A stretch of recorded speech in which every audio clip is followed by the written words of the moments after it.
ये 8 लक्षण प्रकट होने लगते हैं जिसके ऊपर प्रभु की कृपा होती है। पहला, घोर अपराध करने वाले के प्रति भी दया की भावना, शांति पहला लक्षण है। भाव में भी पहले शांत भाव है। हमारे ऊपर श्री हरिजू की कृपा है, इसकी पहचान ये 8 लक्षण।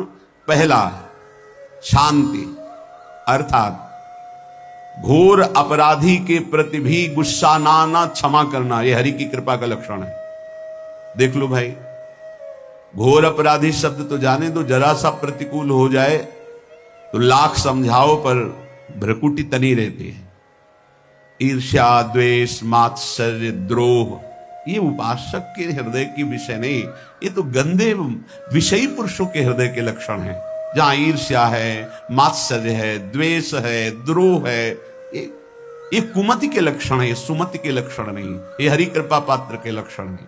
आपसे जो अपराध कर रहा है, द्रोह कर रहा है, आपका क्षमा बल ये हरि प्रसाद से होता है। शांति, क्षमा बल, शांति, सह गया, क्या करूं, सहना ही पड़ेगा क्योंकि भगवत मार्ग में वो ऐसा नहीं होता। शांति, बुरा ही नहीं लगा, हरि कृपा पात्र को बुरा ही नहीं लगा। उमा संत के यही बड़ाई, मंद करत जो करे भलाई, ये सीधा शांति की व्याख्या है। अपने यहां मंगल गान में करत जे अनशहन निंदक तिनहु पे अनुग्रह कियो, यह है हरि कृपा, यह है आचार्य कृपा, गुरु कृपा। अपराधी पर भी क्षमा का भाव होना,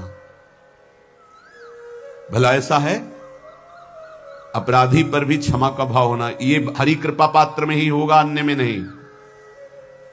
तो अगर अपने हृदय में ऐसा लगे कि ऐसा नहीं है तो हरिजू से प्रार्थना करनी चाहिए कि कृपा करो, मेरे में सामर्थ्य आवे। दूसरा, अनुसूया, वो किसी भी के प्रति कभी भी कोई दोष दर्शन ही नहीं करेगा। दोष कथन, दोष श्रवण की तो बात जाने दो। अनुसूया, दूसरों के गुणों में दोष ढूंढना, ये नहीं होता हरि कृपा पात्र में, ये नहीं होता। ये सब भजन के नाश करने वाले।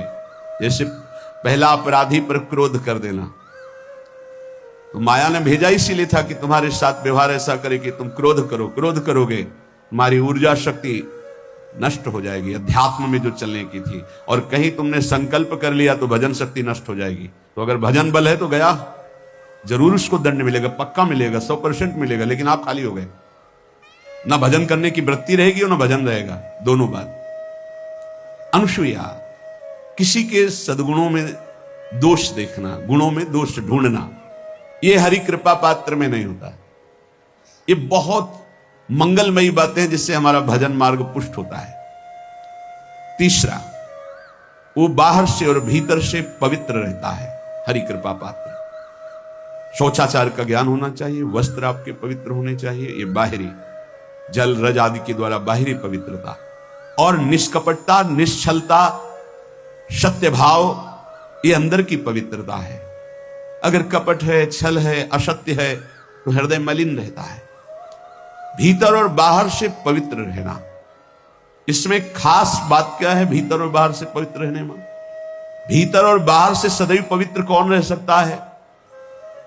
तो बोले जो पुंडरीकाक्ष भगवान श्री हरि का, प्रियाजू का स्मरण करता रहता है, वो शवाभ्यंतर शुचि, वो बाह्य और अभ्यंतर दोनों से पावन रहता है। तीसरी जो कृपा का लक्षण है, अर्थात वो सदैव भगवत चिंतन परायण, शौचाचार का पालन करने वाला, बाहर और भीतर से हरि कृपा पात्र पवित्र रहता है।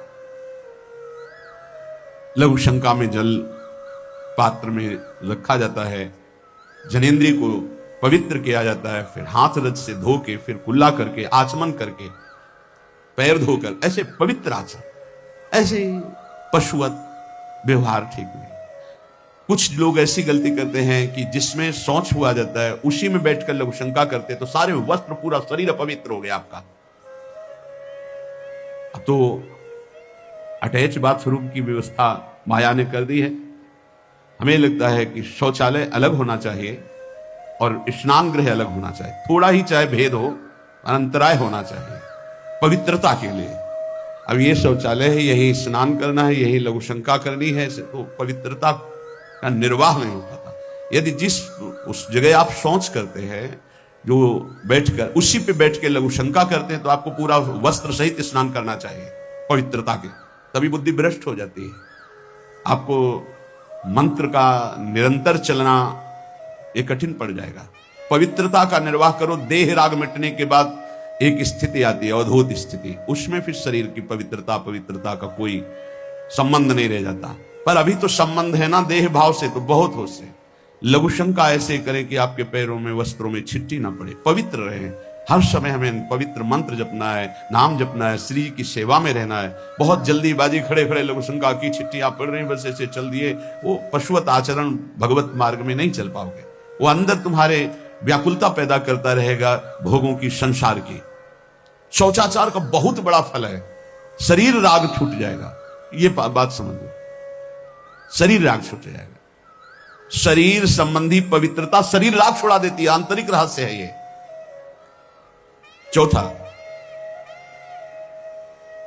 ऐसे कार्यों का अनुष्ठान न करें जिनमें हमारा भजन छूटता है, जिनमें सत्य छूटता है, जिनमें भगवत भाव छूटता है।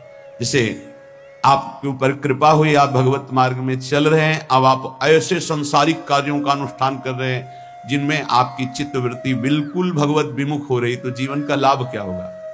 लाभ तो है भगवत स्मरण सहित। इसी की मानो टीका है, छठदम शील बिरत बहु कर्मा, निरत निरंतर सज्जन धर्मा। शीलवान और ऐसे कर्मों से विरत जिनसे भगवत विस्मरण होता है, जो सज्जन पुरुषों के द्वारा धर्मानुष्ठान होते हुए उन्हीं का अनुष्ठान ऐसे कर्मों में ना जाए जिससे भगवत विस्मरण होता है। जैसे कल एक ने प्रश्न किया कि मैं खाता तो नहीं हूं, लेकिन मांस की दुकान में मांस बेचता हूं, होटल है, क्या उचित है? ये उचित कैसे हो सकता है? तुम और भी तो व्यापार कर सकते हो। जरूरी है धर्म का पालन करने की इच्छा करते हो, धर्म आचरण करते हो, ऐसा नहीं। तो विरत बहुकर्मा, उन कर्मों से हमें विरत रहना है जो हमारे धर्म के विरुद्ध है, जो भजन के विरुद्ध है। हरि कृपा पात्र ऐसे कर्मों का अनुष्ठान कर ही नहीं सकता। और शारीरिक श्रम इतना जिससे हमारे भजन का तार ना टूटे। जब भजन का अभ्यास किया जाता है तो हर कार्य को सुचारू रूप से करते हुए एकाग्रता भजन में रखी जाती है। हम वो कार्य जल्दी से कर ही नहीं सकते जिसमें भजन छूट जाए और कार्य पूरा हो। नहीं, हम कार्य करेंगे, हमें छोड़ दीजिए, हम अपने चिंतन से युक्त होते ही बिल्कुल कार्य करेंगे। जैसे कई साधक हैं, उपासक हैं, बड़े अच्छे उपासक हैं, उनको आप कार्य दीजिए कि आप पानी गर्म कर दीजिए, पात्र बहुत सुंदर साफ होगा, पानी बहुत गर्म, लेकिन आप कह दीजिए कि 5 मिनट में गर्म करके ले, तो उनसे असंभव नहीं होगा, छोड़ दीजिए उनको।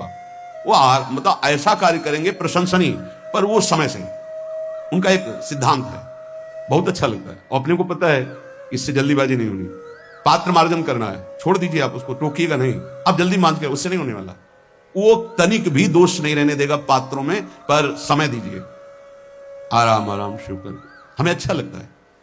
भगवत चिंतन परायण उपासक की यही वृत्ति होती है। पोछा लगाना है, बिल्कुल बढ़िया लगेगा, लेकिन आपको सर से घुमा दे वैसा नहीं होगा। आप छोड़िए और जाइए, हटिए, और वो अपने ढंग से लगाएगा और एकदम क्लीन करके। यही उपासक का लक्षण होता है। जो कार्य करेगा सांगोपांग करेगा, पर वो बहुत मस्ती से होगा क्योंकि उसका भगवत चिंतन चल रहा है।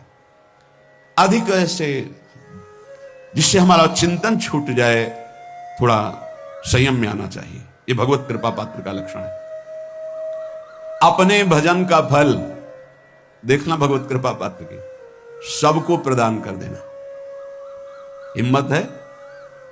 अपने भजन, इतनी मेहनत से किया हुआ भजन, भजन होने के बाद हे प्रभु इस भजन का फल हो, सर्वे भवन्तु सुखिना सर्वे सन्तु निरामयः।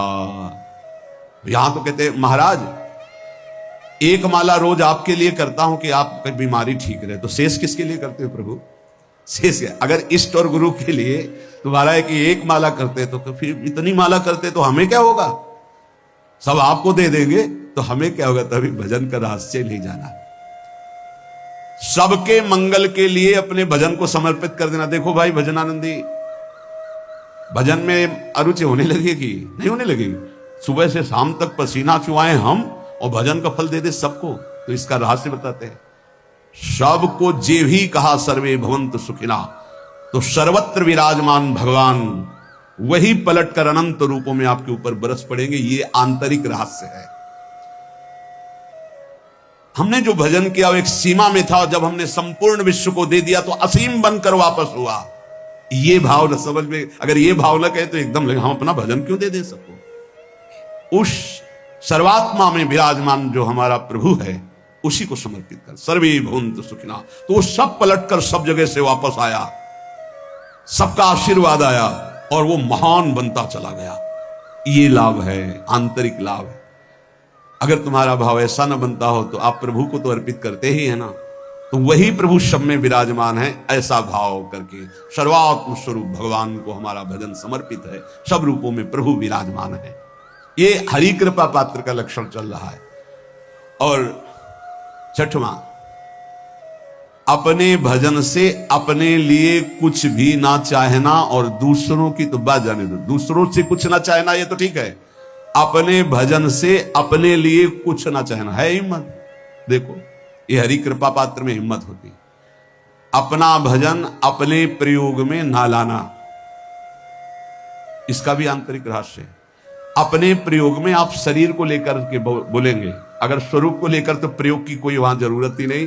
स्वरूप पूर्ण काम है, वहां कोई अभाव नहीं। जब आप कोई भाव अपने लिए करेंगे तो देह भाव होगा। देह भाव से किसी विषय की मांग होगी। विषय पूर्ति भजन का फल नहीं होता, भजन का फल होता विषय निवृत्ति। बहुत जोर की बात है, कैसे समझ में। अपने भजन का भी फल अपने लिए नहीं, दूसरों से कुछ चाह रखना तो बात ही जाने दो। भजन से भी कोई अन्य सुख की चाह नहीं हुई। क्या चाहिए? भजन ही बनता रहे, भजन का फल भजन बनता रहे, खूब निरंतर जप करते रहे। सातवां, किसी भी मान सम्मान कीर्ति पद प्रतिष्ठा के मिलने पर हृदय का असंतुष्ट हो जाना, यह हरि कृपा पात्र का लक्षण होता है। प्रणाम नमस्कार जय हो तो हृदय में असंतुष्ट हो जाना चाहिए। कोई किंचन मात्र अभिमान न उदय हो जाए। प्रभु बचाओ, ये माया की चकाचौंध से बचा लो नाथ। कौन सा अपराध बन गया कि आपकी जय की जगह यहां हमको ऐसा सुनना पड़े। जैसे एक बार महापुरुष जन कहे थे कि जब गुरुजन बड़ाई करने लगे सामने शिष्य की, तो उसको ग्रीवा झुका लेनी चाहिए, पश्चाताप करना चाहिए कि कोई गलती हो गई, आज हमारे गुरुजी ने हमारी बड़ाई कैसे कर दी। इसका मतलब कोई दोष बन गया, कोई गलती हो गई, और प्रार्थना करना चाहिए कि क्षमा कीजिएगा महाराज, अगर कोई गलती हो तो दंड दीजिएगा, लेकिन ये दंड मत दीजिएगा कि आप हमारी प्रशंसा करें। भगवान इससे बड़ा और कोई दंड नहीं। ऐसा महसूस होना चाहिए। सम्मानम कलयाति घोर गरलम, ये हरि कृपा पात्र का लक्षण है। नीचापमानम सुधा, नीच पुरुषों द्वारा किया हुआ अपमान अमृत के समान लगे और सम्मान विष के समान लगे। मान प्रतिष्ठा कीर्ति जिसके लिए बड़े बड़े लालायित रहते, हरि कृपा पात्र को विष की तरह चुभती है। और आठवां, किसी भी प्राणी समुदाय से संबंध ना रखते हुए सब पर दया की भावना, सब पर कृपा की भावना, सब पर करुणा मैत्री पर किसी से ममता नहीं। यह सूत्र बहुत व्यवहार में प्रयोग करने योग्य है।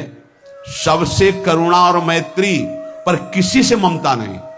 करुणा तो करी भरत जी ने, मैत्री भी की मृग से, पर ममता रहित नहीं रहे। ममता कर ली तो अगला जन्म हिरण का हो गया। ममता नहीं रखी। निर्ममो निरहंकारा, करुणा मैत्री तो करनी है, जैसे इसमें आदेश है, गीता में जी आदेश है, अद्वेष्टा सर्वभूतान मैत्र करुण एवच, पर निर्ममो निरहंकारा, ये साधक की चतुरता है। प्राण मात्र पर दया कृपा करुणा मैत्री, पर ममता नहीं। ममता किसी से, और यहां करुणा मैत्री ये तो गायब हो गई, केवल ममता रह गई है। अपने शरीर से ममता, शरीर संबंधियों से ममता, विषय भोगों से ममता, यही जहर है। संबंध में ये ममता ही जहर है, विचारों में अहंकार जहर है, कर्मों में ये आसक्ति जहर है। इसी जहर को मिटा दे तो जीवन मुक्त महापुरुष कर्म करते हुए, विषय सेवन करते हुए, वार्ता करते हुए, विचार करते हुए, बिल्कुल जहर रहित तो उसका जीवन हो गया। तो ये 8 बातें हरि कृपा पात्र में होती हैं, इनको बार बार सुनना और हृदय में धारण करना। जो भक्त होता है, हरि कृपा पात्र होता है, उसमें ये 5 बातें कभी नहीं जागृत होती, स्फुरित ही नहीं होती। पहला, किसी से ईर्ष्या। दूसरा, किसी से घृणा। तीसरा, किसी से भयभीत हो जाना। चौथा, भजन सेवन नृत्य गायन आदि में लज्जा लगना। पांचवा, किसी की निंदा करना। ये नहीं होती। अब जो आगे वर्णन कर रहे हैं उसमें महापुरुषों की पहचान है। सिद्ध महापुरुष 3 प्रकार के होते हैं। एक होते हैं आचार्य कोटि के, सात्विक विचार वाले। एक होते हैं भ्रष्ट आचरण वाले। एक होते हैं पिशाचाचरण वाले। और तीनों सिद्ध हैं। बहुत बड़े महापुरुष पूज्यपाद उड़िया बाबा जी हैं, वही रहस्य का प्रकाश कर सकते थे, अन्यथा बिना ब्रह्मबोध महापुरुष के ऐसा नहीं। तीनों सिद्ध हैं, तीनों भगवत प्राप्त है। सात्विक आचार वाले, जो आचार्य कोटि के होते हैं, एक एक अक्षर शास्त्र मर्यादा के अनुसार चलने वाले, जैसा शास्त्र कहता वैसा उनके आचरण में दिखाई देगा। और वो उससे सिद्ध भगवत प्राप्त महापुरुष हैं, पर उनके आचरण तस्मात् शास्त्रम प्रमाणम थे। दूसरे, भ्रष्टाचार। ऐसों को पहचान पाना बहुत कठिन होगा। भेष मलिन, आचरण मलिन। जैसे आप में कोई पुराना हो तो शायद जान पाएगा, भगवान दास नाम के एक संत इसी चौराहे पे रहते थे। ये जो चौराहा है, कभी नंगे पड़े रहते थे, कभी वो पा रहे उनके साथ कुत्ता पा रहा है, कभी नाली का पानी पी रहे हैं। और भगवत प्राप्त महापुरुष थे। इसकी पहचान स्वयं की। कोई चाय रखने गया, उठा के ईंट मार दी, गाली दे दी, दौड़ पड़े, पकड़ पाए तो 10-5 घूंसे थप्पड़ मार दिए। ऐसा उनका व्यवहार था। भ्रष्टाचार। हलवा कोई रख गया, खिचड़ी रख गया, कुत्ता खा रहा है, उसी के साथ वो खा रहा है। कभी गमछा लपेटे, कभी नंगे, सीधे प्रकृति का वार शरीर से सहते थे। बस चौराहे पे ही रहते थे। बहुत अगर गए तो राधा टीला है, बस इतना ही उनका था। राधा टीला से इधर, और इधर थोड़ा चढ़ाई जो है जहां पूज्य श्री चंद्रशेखर बाबा जी वास करते, उसके इधर, मतलब चौराहे को बस इतने में ही रहते थे। 12 महीना, 20 साल उनको देखा। तो जब काशी से आए हुए थे तो उनको देखा तो उनकी दृष्टि से लगा कि ये स्थिति प्रज्ञ महापुरुष हैं, पर अपने को छुपाए हुए ऐसी लीला करें। पर उनके कुछ ऐसे आचरण थे जिनसे लगा कि इनकी, हमें लगता है, बुद्धि खराब है क्या, मतलब पागलपन का दौड़ा है क्या। ऐसे राधा रमण जी दर्शन करने गए तो जो पुंडरीक जी हैं इनके बाबा, वो उस समय थे, उनके पुत्र जो पुंडरीक जी के पिताजी, वो उनके सहयोग में करुणा कृपा हुई उनकी। उन्होंने देखा, वो तो बाद में परिचय जाना उनका, हमें पता नहीं, तो बाद में परिचय। वो पीत वस्त्र धारण किए हुए वयोवृद्ध एकदम, डलिया लाए, राधा रमण जी को निकाल करके अपने को प्रसाद मिला। सीधे राधा रमण जी की कृपा का अवलोकन करते हैं। और परिक्रमा लगाना, एकदम संकल्प बना, कमंडल में 2 कुलिया रखी, ढक्कन से ऐसे ढक के, और बस मन में आया कि अगर वो बाबा हमसे आते हैं, हमारे कमंडल से कुलिया, सत्य, परम सत्य, कुलिया लेते हैं और पाते हैं और फिर रख के चल देते, तो मैं मान जाऊंगा कि प्रभु ये आपके धाम के सिद्ध महापुरुष हैं। आए हुए थी हम काशी से ऐसे, क्योंकि काशी में ऐसी लीलाएं देखी थी बड़े अद्भुत कोटि के महापुरुषों को। आपसे सत्य कहते हैं। वो पेड़ हट गया, रमण रेती में था, बीच रोड में था, चबूतरा बना था, वो ऐसे पड़े थे, वहां के हम बैठ गए, बिजली की तरह उठे, रफ्तार से आए, खड़े हो गए बिल्कुल, क्योंकि हमें पता था कि घूसा थप्पड़ इनका प्रसाद होता है। हम कहा उस समय, हम कहा अगर हाथ चलाएंगे तो पकड़ लेंगे ना, बिल्कुल पोजीशन में खड़े। तो बंगाली भाषा में कुछ बोले, वैसे गले में हाथ डाला, ढक्कन हटाया, कुलिया निकाली, पाया, कुलिया वहीं रखा, ढक्कन रखा, गए और वहीं लेट गए। सत्य कहते एकदम रोम रोम खड़ा हो गया कि अरे भगवत प्राप्त महापुरुषों को जानना बड़ा कठिन है। कैसे आचरण, भ्रष्ट आचरण से रहते हैं। कभी दिगंबर, कभी गमछा लगा हुआ है, कभी कुत्ते के साथ खा रहे, कभी नाली का पानी पी रहे। पूज्य बाबा कह रहे आचरण मलिन, नाली या पैखाने का भी पानी पीने में उनको कोई भी परेशानी नहीं। गंदे जगह मलिन भाव से पड़े रहना, किंतु वृत्ति हर समय भगवदाकार रहना, भगवदाकार रहना। ये तीसरे, पिशाचाचार, गाली गलौज करना, ईंट पत्थर से मारना, हर मलिन चेष्टा बहुत कठिन है, बहुत कठिन है। ये सब देखने को मिला है भगवत कृपा से तीनों प्रकार के महापुरुषों का। वृंदावन में एक आगंतुक संत आए थे बाहर से, वो रात्रि में हर वृक्ष के नीचे खड़े रहते, पैर सूज गए थे, उनको कभी बैठे और लेटे नहीं देखा, खड़े रहते थे। ये 25 वर्ष के लगभग की बात है। उनको जब देखा तो देखते ही उनकी दृष्टि ऐसी थी ऊर्ध्व, लगा ये तो भगवत प्राप्त महापुरुष हैं। 45 वर्ष की अवस्था हो, बस खड़े रहते थे, चरण उनके फट गए थे ऊपर से ऐसे खड़े खड़े। रात्रि में एक दिन हिम्मत की, बोलते नहीं थे वो, लार बह रही है ऐसे गंदे कपड़े, और महाराज जी आप कृपा करें। उस समय मदन टेर में आप आइए, खड़े हो गए तो आटे के 4 लड्डू हमें मिले हुए थे, तो उनका आप कृपा करके पाइए। उनका आपका ये जो बाहरी परिवेश है और आपके जो बाहरी लीलाएं हैं, ये बाहरी लोग तो भले न समझ पाए, पर प्रभु मुझे ऐसा अनुभव होता है आप भगवत प्राप्त महापुरुष है। रो पड़े, कभी हमने उनको ऐसा नहीं देखा, रो पड़े। और उनका ये हमारे गुरुदेव की कृपा है। उनका कब से वृंदावन आ पाए, बोले कुछ दिन में। बोले वृंदावन की रज का प्रभाव कितना दिव्य है कि अब जाने का मन नहीं होता है। पर आप अब दोबारा हमसे मिलने की चेष्टा मत कीजिएगा, कभी दूर से देख लीजिएगा, पर आप कभी मिलिएगा नहीं। आप भक्त हैं इसलिए आपसे संभाषण कर लिया। ये तो आपने सुना सुबह की लीला, ईंट चल रही थी उनपे, वो दिगंबर खड़े थे, ईंट मार रहे थे लोग, परिक्रमा वाले लोग उनको ईंट मार रहे थे, कई जगह उनके ईंट लगी। उनको लग रहा था पागल है, नहीं पहचाना जा सकता। 3 प्रकार के महापुरुष होते, एक होते सात्विक आचार वाले, बहुत जो शास्त्रीय आज्ञाओं वैसे ही अक्षरशः आपको दिखाई देंगे, आचार्य कोटि के, पवित्र शरीर, पवित्र वस्त्र, पवित्र आचरण, एकदम आचार्य कोटि। दूसरे एकदम भ्रष्ट आचरण, समझ ही नहीं सकते आप। तीसरे पिशाच की तरह, समझ ही नहीं सकते उनको। अब लाभ होता है केवल पहले वाले से, सात्विक, तस्मात् शास्त्रम प्रमाणम थे, इससे जनता का लाभ होता है। इन 2 से विशेष हानि हो जाती है, क्योंकि इनके आचरण ऐसे होते हैं, साधु अवज्ञा तुरंत भव, बहुत जल्दी विनाश होता है ऐसे महापुरुषों के अपमान से। सात्विक महापुरुषों के नहीं, अगर उनसे अपमान भी हो जाएगा तो क्षमा करेंगे वो सब। इनको न क्षमा से मतलब है, न पिटाई से मतलब है, इनकी दैवी शक्ति तुम्हारा नाश कर देगी। ऐसे से बहुत, क्योंकि इनको समझ में नहीं आएगा ना। काशी में भी देखा, कुल्हड़ चल रहे हैं सब, और ब्रह्माकार वृत्ति, लोग समझ नहीं पा रहे हैं, चाहे कि कुल्हड़ जमा मार रहे हैं उनके ऊपर। बिल्कुल जो चर्म है प्रकृति को सहते सहते भैंसे का जैसे हो गया मोटा एकदम, और उनके ऊपर मार पड़ रही है, वो मुस्कुरा रहे हैं, चल रहे हैं। उनका गजब हो गया, ब्रह्माकार स्थिति महापुरुष के सामने, ऐसे कोई समझ ही नहीं पाता। तो कह रहे हैं ऐसे भक्तों से प्रायः सबकी हानि हो जाती है, क्योंकि समझ पाते नहीं कि स्थिति क्या है, और जब उनका अपमान करते हैं, उनको मारते हैं, पीटते हैं, उनका सर्वनाश हो जाता है। वो करते नहीं है, उनका प्रभाव कर देता है। पर सात्विक महापुरुषों से किसी का मंगल नहीं होता। इसलिए समाज का परम मंगल शास्त्र के द्वारा आचरण किए हुए जो सिद्ध महापुरुष हैं उनसे होता है। ये 2 प्रकार के महापुरुष जो होते हैं, कई तरह से हानि हो जाती है। आप समझ ही नहीं पाएंगे, आप अपमान कर देंगे, अनिष्ट हो जाएगा आपका, क्योंकि यहां ना क्षमा है ना दंड है।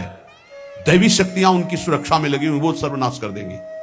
इसलिए बाबा परिचय बता रहे कि अगर तो इनको पागल ना समझा जाए। ये प्रायः जैसे एक बार बताया था कि हरगोविंद जी के पांडाल में रास हो रहा था, एक दिगंबर महापुरुष आए और वो ऐसे खड़े थे पीछे से, क्योंकि आरती करने के बाद पीछे राधा वल्लभ जी की गए तो पीछे ही खड़े होना था, तो बिल्कुल पास बूट पहने हुए मारा लात पीछे से, वो मुभरा गिर गए, आराम से खड़े हुए, रास को ऐसे नेत्रों से हल्का सा वो बस फिचल दिए, वो पीछे 10 बार लात मारता गया, वो मुड़ के नहीं देखा किसने मारा, पीछे पीछे हम 10 कदम चले। वह गजब हो गया, ऐसी स्थिति इस महापुरुष की।